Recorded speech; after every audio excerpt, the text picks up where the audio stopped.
اما بعد فاعوذ باللہ من الشیطان الرجیم بسم اللہ الرحمن الرحیم یا ایہا الذین آمنوا اتقوا اللہ وابتغوا الیہ الوسیلہ وجاہدوا فی سبیلہ لعلکم تفلحون۔ آمنت باللہ صدق اللہ العظیم و صدق رسولہ النبی الکریم الامین۔ ان اللہ و ملائکتہ یصلون علی النبی یا ایہا الذین آمنوا صلوا علیہ وسلموا تسلیما۔ اللہم صلی علی سیدنا و مولانا محمد و بارک وسلم صلی علیہ۔ علامہ یوسف بن اسماعیل نبہانی علیہ رحمہ لکھتے ہیں، آپ بہت بڑے عاشق رسول بھی ہیں۔ آپ نے درود پاک کی فضیلت پر کئی کتابیں لکھی ہیں۔ آپ خود اپنا واقعہ لکھتے ہیں کہ ایک مرتبہ کسی شخص نے مجھ پر الزام لگایا۔ اس الزام کی وجہ سے وقت کے سلطان نے میرے لیے حکم سنایا کہ انہیں شہر سے نکال دیا جائے۔ یہ سن کر مجھے پریشانی ہوئی۔ یہ جمعرات کا دن تھا۔ میں نے جمعے کی رات کو 1000 مرتبہ استغفار پڑھا، پھر 350 مرتبہ یہ درود پاک پڑھا، اللہم صلی علی سیدنا محمد وعلی آل محمد قد ضاقت حیلتی ادرکنی یا رسول اللہ۔ کتنی مرتبہ وظیفہ کیا؟ 1000 مرتبہ استغفار پڑھا، اس کے بعد 350 مرتبہ یہ درود پاک پڑھا۔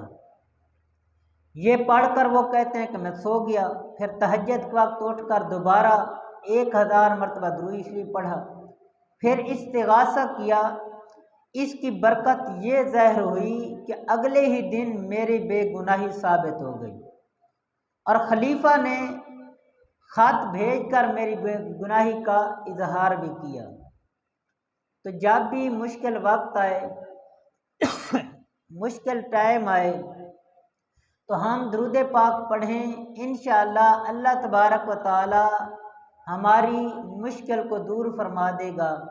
اب حصول برکت کے لیے ایک مرتبہ درود پاک پڑھ لیجیے، اللہم صلی علی سیدنا و مولانا محمد عدد ما فی علم اللہ صلاۃ دائمۃ بدوام ملک اللہ۔ اللہ تبارک و تعالیٰ نے قرآن مجید فرقان حمید کے اندر ارشاد فرمایا، یا ایہا الذین آمنوا اتقوا اللہ وابتغوا الیہ الوسیلہ وجاہدوا فی سبیلہ لعلکم تفلحون۔ پارہ 6 سورہ مائدہ کی آیت نمبر 35 سننے کی سعادت حاصل کی۔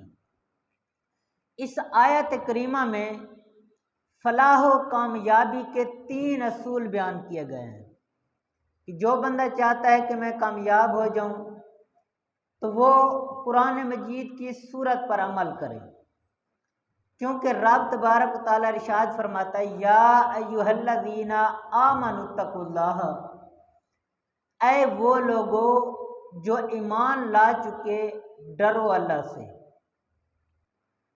یہ کامیابی کا پہلا اصول ہے۔ جو بندہ چاہتا ہے میں کامیاب ہو جاؤں تو پہلا اصول جو کامیابی کا ہے وہ یہ ہے، یعنی تقوی اختیار کرنا۔ تقوی جو ہے یہ کامیابی کا پہلا اصول ہے۔ چاہے ہم کوئی بھی کام کر رہے ہیں یا کرنے جا رہے ہیں، اس میں ہمیں کامیابی چاہیے، اور کامیابی بھی مستقل کامیابی جو ہمیشہ کے لیے ہو۔ تو ایسی کامیابی جو صرف دنیا تک محدود نہ ہو بلکہ آخرت میں بھی کام آئے، ایسی کامیابی کے لیے اس کام میں تقوی اختیار کیا جائے۔ مثال کے طور پر آپ کاروبار کرنا چاہ رہے ہیں تو اس میں سود کا لین دین نہ کریں، اس سے بچیں۔ لوگوں کو دھوکہ دینے سے بچیں، لوگوں کے ساتھ جھوٹ بولنے سے بچیں، ناپ تول میں کمی کرنے سے بچیں۔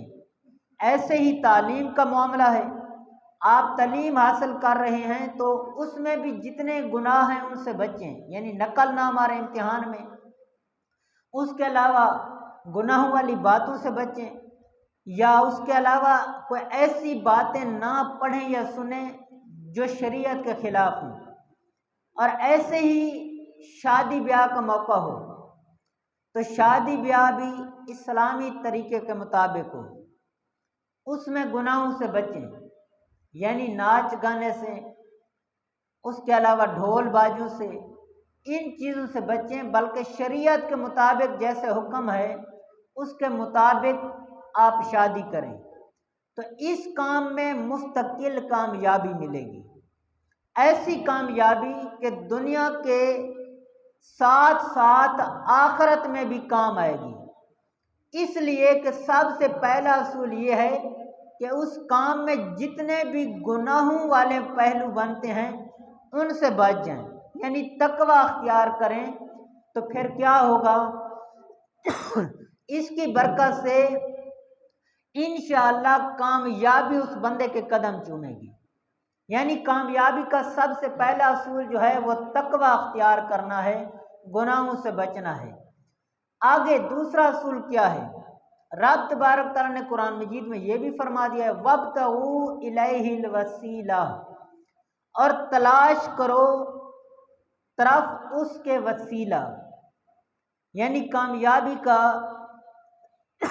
دوسرا اصول جو ہے اللہ پاک کے حضور وسیلہ تلاش کرو، یعنی دنیا دار الاسباب ہے، اللہ پاک نے اس دنیا کو بنایا ہے، ایسے انداز میں ہی بنایا ہی ایسا ہے کہ یہاں ہم کوئی بھی کام بغیر وسیلے کے کر ہی نہیں سکتے۔ ہم دنیا میں آئے تو ماں باپ کا وسیلہ تھا، تب دنیا میں آئے۔ ہم علم سیکھتے ہیں تو استاد وسیلہ ہے، ہم ڈاکٹروں کے پاس جاتے ہیں شفا حاصل کرنے کے لیے کہ ہمیں آرام آ جائے، ہماری بیماری دور ہو جائے، تو ڈاکٹر وسیلہ ہیں، حکیم طبیب وسیلہ ہیں۔ یہاں تک کہ اللہ پاک نے ہمیں ایمان بھی عطا فرمایا، قرآن بھی عطا فرمایا، اور جتنی نعمتیں عطا فرمائیں یہ بھی وسیلہ مصطفیٰ کے ذریعے سے ہمیں ملی، کہ اگر دنیا میں کوئی کام بھی ہے بغیر وسیلہ کے نہیں ہوتا۔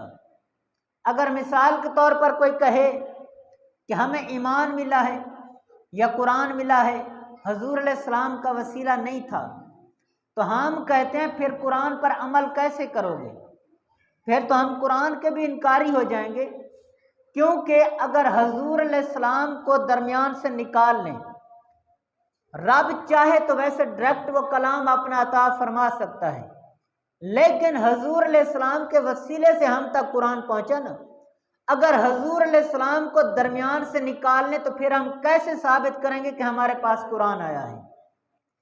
ہم اگر اپنی ہدایت پا رہے ہیں یا سیدھے رستے پر چل رہے ہیں اور علم دین سیکھ رہے ہیں، جو ہمیں والدین کی عزت اور احترام بتایا گیا ہے، جو کچھ بھی شریعت کا ہم نے سیکھا ہے قرآن سے، یہ صدقہ مصطفیٰ کا ہے، کہ قرآن تو ملا بھی حضور علیہ السلام کے وسیلے سے ہے۔ اس لیے اس دنیا کو دار الاسباب بنایا گیا ہے، لہذا جب بھی کوئی کام کرنا ہو، کاروبار کرنا ہو، تعلیم حاصل کرنی ہو، شادی بیاہ کا معاملہ ہو، اپنا گھر بنانا ہو، بیچنا ہو، خریدنا ہو، اگر اس میں کامیابی اور مستقل کامیابی چاہتے ہیں تو پھر کیا کریں؟ وسیلہ تلاش کرو، رب کی بارگاہ میں وسیلہ پیش کرو، وہ رب انشاءاللہ ہمارے وسیلے کی وجہ سے ہماری دعاؤں کو قبول فرمائے گا۔ آگے تیسرا اصول کیا بیان فرمایا؟ وَجَاهِدُوا فِي سَبِيلِهِ، اور وسیلہ تلاش کرو اور کوشش کرو اللہ کے راستے میں، یعنی کامیابی کا تیسرا اصول ہے۔ پہلا کیا تھا؟ تقوی اختیار کرو، دوسرا ہے وسیلہ تلاش کرو، تیسرا ہے اللہ پاک کی راہ میں کوشش کرو، یعنی جو کام بھی کرو کوشش کرو کہ وہ رب اور رب کے رسول کی اطاعت کے مطابق ہو۔ یہ کامیابی کا اہم اصول ہے کہ اس کے بغیر کامیابی شروع ہی نہیں ہوتی۔ ہمارے ہاں بہت سارے لوگوں کی ایسی نفسیات ہوتی ہیں کہ وہ چاہتے ہیں کہ بس چھت کھلے، آسمان کھلے، کامیابی گرے ہمارے قدموں میں اور ہم سیدھے کامیاب ہو جائیں، ہمیں محنت نہ کرنی پڑے، کچھ بھی نہ کرنی پڑے، بس کامیابی آسمان سے آئے اور ہمارے قدموں میں آ جائے، ہم کامیاب ہو جائیں۔ تو سامعین محترم، کسی صاحب نظر کی مجھ پر نظر پڑ جائے، کچھ لوگوں کا یہ بھی ہوتا ہے کہ کسی ولی کامل کی مجھ پر نظر پڑ جائے اور میں کامیاب ہو جاؤں، ایک ہی دن میں سب کچھ مجھے مل جائے اور میں دنیا کا کامیاب ترین انسان بن جاؤں، یہ صرف ایک خواب ہے۔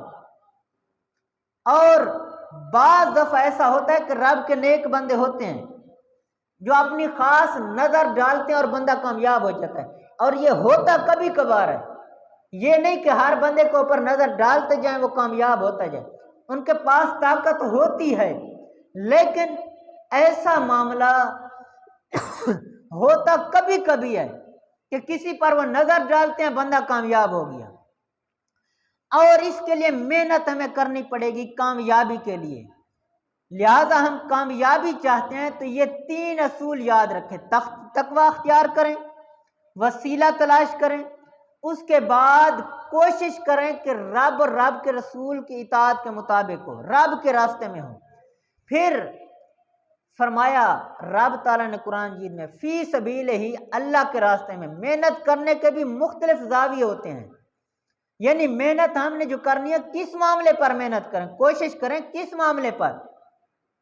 کچھ لوگ گناہوں کے معاملوں پر کوشش کرتے ہیں، محنت کرتے ہیں، وہ گناہ کر رہے ہوتے ہیں، فضول کاموں پر کوشش کر رہے ہوتے ہیں، ان کا مقصد ہی نہیں ہوتا، اور ان کا مقصد کیا ہوتا ہے؟ دولت حاصل کرنا، شہرت حاصل کرنا، نام کمانا، یہ چیزیں ان کا مقصد ہوتی ہیں، اور یہ عارضی چیزیں ہیں۔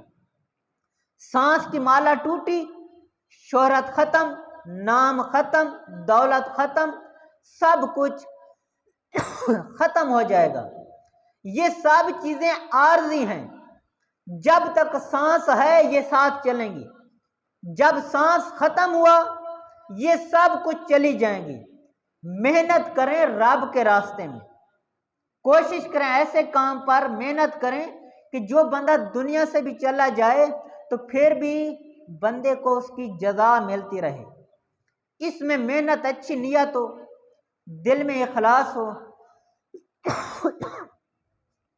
اور اللہ پاک کی رضا مقصود ہو، دل میں فکر آخرت ہو، جنت میں جانے کا شوق ہو، پھر آپ محنت کریں، اچھے کاموں میں محنت دنیا اور آخرت میں بھلائی دلانے کا سبب ہے۔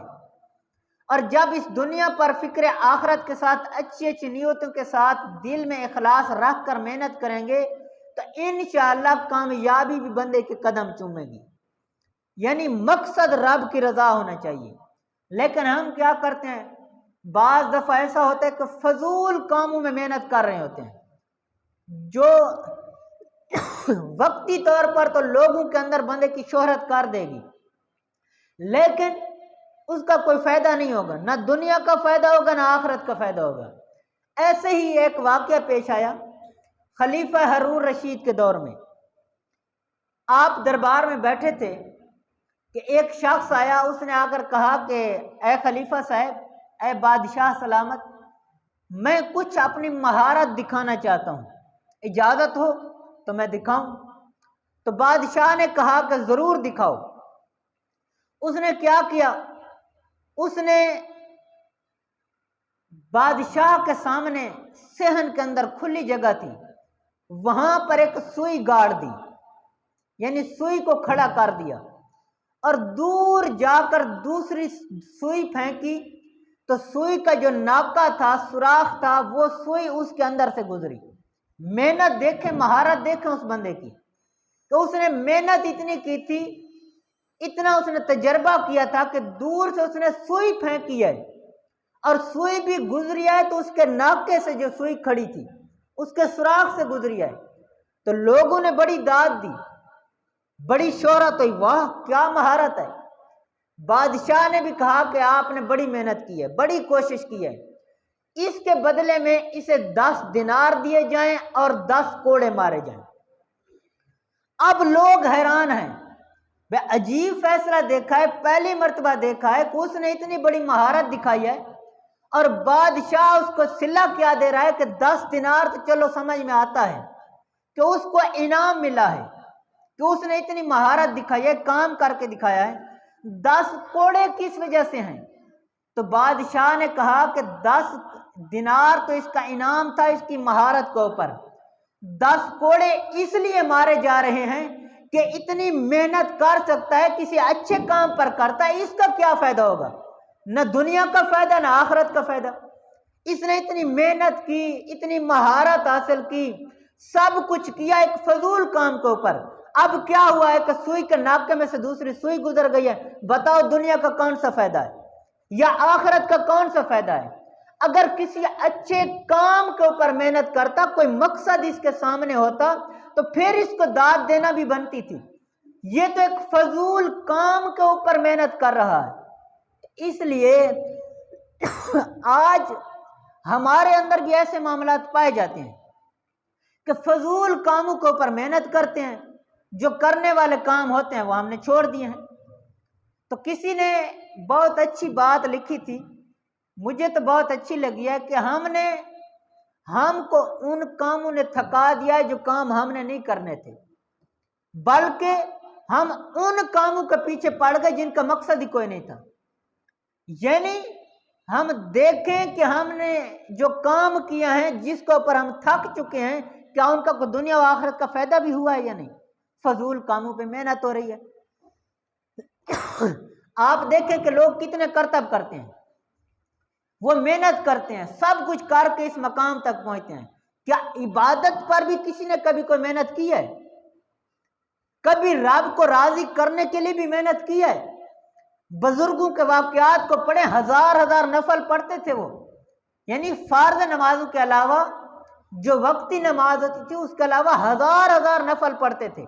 ہم نے کم محنت کی ہے کہ ہمیں صرف دنیا کی، شہرت کی، نام کمانے کی، ان چیزوں کی فکر ہے، اس کے علاوہ کوئی بھی نہیں ہے۔ تو رب تعالیٰ نے فرمایا ہے تقوی اختیار کرو، وسیلہ تلاش کرو، اور تیسرا اصول جو ہے وہ کامیابی کا یہ ہے کہ رب کی راہ میں محنت کرو۔ پھر رب تعالیٰ تمہیں کیا کرے گا، اس کا صلہ کیا دے گا کہ رب تبارک تعالیٰ تمہیں کامیاب کر دے گا۔ لعلکم تفلحون، رب تعالیٰ نے قرآن مجید میں آگے صلہ بھی ارشاد فرما دیا، یہ 3 کام تم کرو محنت کے، کامیابی حاصل کرنے کے، رب تعالیٰ تمہیں کامیاب فرما دے گا۔ اور یہ تینوں کام یاد رکھیں، تو ان میں سے دنیا و آخرت میں، اس زندگی میں، موت کے بعد والی زندگی میں، زندگی کے ہر میدان میں، محشر میں، قبر میں، پل صراط پر اگر ہم کامیابی چاہتے ہیں تو یہ 3 اصول ہمارے سامنے ہوتے ہیں: تقوی اختیار کرنا، رب کی بارگاہ میں وسیلہ، اور اس کے علاوہ رب تعالیٰ کے کاموں میں ہم نے محنت کرنی ہے۔ آؤ ان تینوں کاموں میں سے پہلے کام کی تھوڑی سی میں وضاحت فرما دوں۔ یہ جو وسیلے والا کام ہے، ہم یہ بہت کم کرتے ہیں، اور کچھ لوگ تو ہمارے اندر اس کے وصف سے بھی ڈالتے ہیں کہ وسیلہ تو ہونا بھی نہیں چاہیے۔ وسیلہ کیوں تلاش کرتے ہو؟ رب سے ڈائریکٹ مانگو، رب دے گا۔ تو بھائی وسیلے کی برکتیں بھی ہیں، اور رب تعالیٰ نے خود قرآن میں فرمایا ہے کہ وسیلہ تلاش کرو، تو ہم رب تعالیٰ کے فرمائے حکم پر عمل کر رہے ہیں۔ تو جو لوگ کہتے ہیں کہ وسیلہ نہیں بنانا چاہیے، تو ہم ان سے کہتے ہیں کون سا کام ایسا جو تم کرو گے بغیر وسیلے کے؟ کھانا مانگتے ہو تو گھر والوں سے یہ مانگو ڈائریکٹ رب سے، نہ مانگو بیوی سے کھانا۔ وسیلہ کیوں بناتے ہو بیوی کو؟ ڈاکٹروں کے پاس شفا لینے کے لیے کیوں جاتے ہو؟ نہ بناؤ وسیلہ۔ اس کے علاوہ بھی دنیا کا کون سا کام ہے؟ سفر کرنا تو گاڑی پہ بیٹھتے ہو، نہ بیٹھو، عرض کرو رب کی بارگاہ میں، وہ قادر مطلق ہے، وہ چاہے گا تو 1 منٹ میں کہاں سے کہاں پہنچا دے گا۔ مانگو رب سے ڈائریکٹ، کیوں نہیں مانگتے؟ وسیلہ یہاں تم تلاش کر رہے ہو، لیکن دین کے معاملے میں وسیلہ نہ بناؤ۔ عجیب منطق ہے ان لوگوں کی بھی۔ تو سامعین محترم، وسیلے کی برکتیں بھی ہوتی ہیں، اور یہ رب تعالیٰ نے خود فرمایا ہے کہ وسیلہ تلاش کرو۔ آئیے آپ کے سامنے ایک حدیث مبارکہ رکھتا ہوں کہ وسیلے کی برکت کیا ہے۔ بخاری شریف میں حدیث پاک ہے، میرے اور آپ کے آقا مکی مدنی مصطفیٰ صلی اللہ علیہ وسلم نے پچھلی امتوں کے 3 شخصوں کا واقعہ بیان فرمایا کہ آپ 3 آدمی تھے اور وہ راستے میں سفر کر رہے تھے، جا رہے تھے۔ اچانک ایسا ہوا کہ موسم خراب ہوا، بارش آنا شروع ہو گئی۔ اب انہوں نے کیا کیا، تیز آندھی بھی چل رہی ہے، بارش بھی برس رہی ہے، وہ پناہ لینا چاہتے تھے تو انہیں ایک غار نظر آئی۔ جب غار میں گئے تو اندر گئے تو طوفان سے تو وہ بظاہر بچ گئے، لیکن طوفان اتنا شدید تھا کہ ایک پتھر اوپر سے ٹوٹا جو گرا غار کے دروازے پر آ گیا اور غار کا دروازہ بھی بند ہو گیا۔ یعنی اتنا سخت انداز میں وہ دروازہ بند ہوا کہ ظاہری طور پر آسمان بھی وہاں سے نظر نہیں آتا تھا۔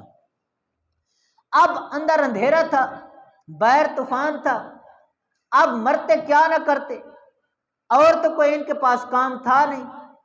تینوں نے سوچا کہ کوئی ایسا کام کرتے ہیں جس کے ذریعے سے یہ پتھر ہٹ جائے۔ پہلے تو انہوں نے کوشش کی دھکا لگانے کی، کسی طرح پتھر ہٹ جائے، لیکن پتھر نہ ہٹا کہ پتھر بہت بڑا تھا۔ اب ان کے ذہن میں ایک بات آئی، تینوں نے مشورہ کیا کہ رب تعالیٰ کی بارگاہ میں اپنے نیک کام جو ہم کرتے رہتے ہیں اپنے دل میں سوچیں، جو سب سے بڑا کام ہے اس کا وسیلہ پیش کریں، ہو سکتا ہے رب تبارک تعالیٰ اسی کی برکت سے ہمیں یہاں سے نجات دے دے۔ ان میں سے ایک شخص نے دعا مانگی، یا مالک کریم، میں اپنے والدین کی بڑی خدمت کرتا ہوں اور ان کی خدمت جو ہے میرے نزدیک یہ سب سے بڑی نیکی ہے، تو اگر یہ میری نیکی قبول ہے، آپ کی بارگاہ میں مقبولیت ہے اس کی، تو پھر اس کی برکت سے اتنا دروازہ کھول دے کہ ہمیں آسمان نظر آ جائے۔ اس نے دعا مانگی، ابھی دعا پوری ہوئی تھی کہ تھوڑا سا پتھر ہٹ گیا، اب آسمان نظر آنا شروع ہو گیا۔ اب دوسرے نے، وہ خوف خدا رکھنے والا تھا، ہر وقت گڑ گڑاتا رہتا تھا، رب کی بارگاہ میں دعائیں مانگتا رہتا تھا، یا مالک کریم ہم بڑے گناہ گار ہیں۔ یعنی اس نے رب کی بارگاہ میں عرض کی، یا مالک کریم ہم بڑے گناہ گار ہیں، میں جو خوف خدا رکھتا ہوں، جو میرے دل میں خوف رہتا ہے، اگر میری یہ نیکی آپ کی بارگاہ میں قبول شدہ ہے تو اس کی برکت سے دروازہ کھول دیں۔ تو تھوڑا سا پتھر پھر ہٹ گیا۔ اب تیسرے شخص نے، وہ کیا کرتا تھا کہ امانت دار بڑا تھا، لوگوں کی امانتیں بڑی سنبھال کے رکھتا تھا، ان کی امانتیں واپس کرتا تھا۔ اب اس نے دعا مانگی، یا مالک کریم اپنی طرف سے میں بڑی ایمانداری کرتا ہوں، اگر یہ نیکی میری قبول شدہ ہے تو اس کے وسیلے سے دروازہ کھول دے اور ہمیں رستہ مل جائے۔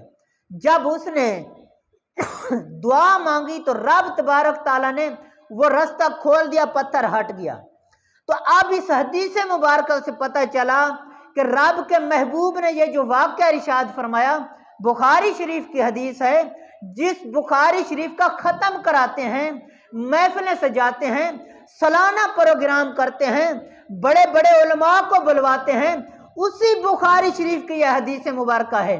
رب کے محبوب نے فرمایا، تینوں نے وسیلہ پیش کیا، رب تعالیٰ نے اس وسیلے کی برکت سے ان کا رستہ کھول دیا۔ تو رب تعالیٰ نے قرآن مجید میں ارشاد فرمایا، کامیابی چاہتے ہو تو کیا کرو، 3 کام کرو۔ پہلا کام کیا ہے، تقوی اختیار کرو۔ دوسرا کام کیا ہے، وسیلہ تلاش کرو۔ تیسرا کام کیا ہے، رب کی راہ میں محنت کرو، کوشش کرو، رب تعالیٰ تمہیں کامیابی دے گا۔ یہ کامیابی کے 3 اصول ہیں، ان میں سے پہلا اصول میں نے آپ کے سامنے وسیلے کے حوالے سے پیش کیا، بخاری شریف کی حدیث سے، کہ رب کے رسول نے فرمایا کہ تم وسیلہ پیش کرو، رب تبارک تعالیٰ تمہارے لیے آسانیاں بنا دے گا۔ تو ہمیں بھی چاہیے کہ جب ہم پر مشکل وقت آئے، ہم پر مشکل آ جائے، مشکل گھڑی آ جائے، تو پھر رب کی بارگاہ میں وسیلہ پیش کریں، انبیاء کا وسیلہ پیش کریں، اپنے والدین کا وسیلہ پیش کریں، قرآن پاک کا وسیلہ پیش کریں، جو نیکی آپ کو نظر آتی ہے رب کی بارگاہ میں پیش کریں، رب تعالیٰ انشاءاللہ ہمارے لیے آسانیاں فرما دے گا، کیونکہ فرمایا لعلکم تفلحون، تاکہ تم کامیاب ہو جاؤ۔ کامیابی تب ملے گی جب ہم اس اصول پر عمل کریں گے۔ تو اللہ تبارک تعالی ہم سب کو عمل کرنے کی توفیق عطا فرمائے، جو کچھ سنا اس پر عمل کرنے کی، دوسروں تک پہنچانے کی توفیق عطا فرمائے۔ وما علینا الا البلاغ۔